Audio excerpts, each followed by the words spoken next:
ભરૂચ જિલ્લાના ઝઘડા જીઆઈડીસી વિસ્તારમાં આવેલી મેટ્રોપોલિટન એક્સચેન્જ પ્રાઇવેટ લિમિટેડ કંપનીમાં આગ લાગવાની ગંભીર ઘટના બની હતી, જે બાદ સારવાર દરમિયાન બેના મોત થતા કંપની બાદ મેનેજમેન્ટ દ્વારા પીડિતોના પરિવારજનો સાથે કોઈ સંપર્ક ન સાધતા પરિવારોમાં ભારે રોષ ફાટી નીકળ્યો હતો. ગુસ્સે ભરાયેલા લોકોએ કંપની ગેટ બહાર હંગામો મચાવ્યો.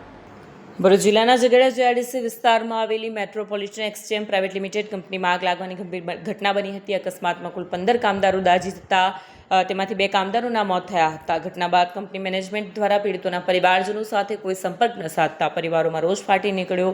ગુસ્સે ભરાયેલા લોકોએ કંપનીના ગેટ બહાર હંગામો મચાવ્યો. આ દરમિયાન આપના ધારાસભ્ય ચેતર વસાવા પીડિતો અને તેમના પરિવારજનો સાથે વાતચીત કરવા પહોંચ્યા. જો કે કંપની દ્વારા ગેટ ન ખોલાતા ચેતર વસાવાએ ગેટ કૂદીને અંદર પ્રવેશ કર્યો. આ સમગ્ર ઘટનાક્રમ દરમિયાન પોલીસ અને લોકો વચ્ચે ઘર્ષણના દ્રશ્યો સામે આવ્યા છે. પરિસ્થિતિને કાબૂમાં લેવા પોલીસે હળવો લાઠીચાર્જ કરવાનો પ્રયાસ પણ કર્યો અને કંપની ગેટ બહાર ભેગા થયેલા લોકોને વિખેર્યા. ઘટનાને પગલે વિસ્તારમાં તણાવપૂર્ણ માહોલ સર્જાયો છે. પોલીસ બંદોબસ્ત ગોઠવવામાં આવ્યો છે. હાલમાં સમગ્ર મામલે તપાસ હાથ ધરવામાં આવી રહી છે. આજે ઝઘડિયા જીઆઈડીસીમાં મેટ્રોપોલિટન કેમિકલ પ્રાઇવેટ લિમિટેડ કંપનીની ગેટ પર અમે ઊભા છે.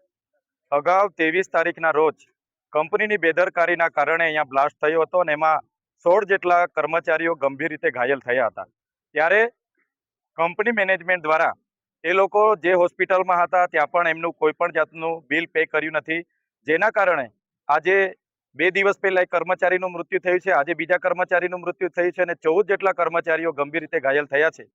ત્યારે અમે બધા એમના પરિવારજનો સાથે અહીંયા એટલા માટે ઊભા હતા કે એમને ન્યાય મળે, એમને વળતર મળે અને કંપની મેનેજમેન્ટ એમની સાથે વાત કરે. પણ આજે પણ કંપની મેનેજમેન્ટ દ્વારા એમના પરિવાર સાથે કોઈ પણ જાતની વાતચીત કરવામાં આવી નથી. ઉલટાનો પોલીસનો ઉપયોગ કરીને ખોટી રીતે લાઠીચાર્જ કરવાનો અને અહીંના પરિવારજનો સાથે ગેરવર્તણૂક કરવામાં આવ્યો. અહીંના પીઆઈ દ્વારા સૂચનાઓ આપવામાં આવી, લાઠીચાર્જ કરવામાં આવી અને કેટલાક લોકોને એમાં પણ લાઠીઓ એમના પરિવાર સાથે એમને દૂર કરવામાં આવ્યા. ત્યારે અમારી લાગણી ને માગણી એટલી જ છે, એક ને એક દીકરા ગુમાવેલા છે, એમના નાના નાના છોકરાઓ છે અને એમનો પરિવાર આજે રજડે છે અને ડેડ બોડી 2 દિવસથી ત્યાં પીએમ રૂમમાં છે.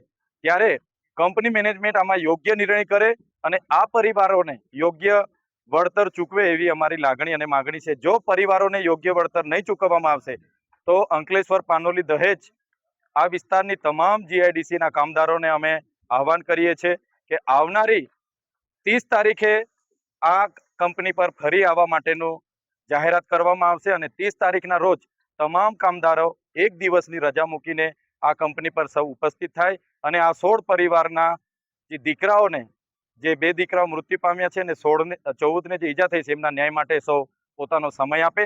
અમે સૌ પણ 30 તારીખે અહીંયા ઉપસ્થિત થવાના છે. જોહાર, ધન્યવાદ. વિડીયો જર્નાલિસ્ટ પ્રકાશ ચૌહાણ સાથે ઇમ્તિયાઝ પઠાણ, સત્યા ટીવી ન્યૂઝ, ઝઘડિયા.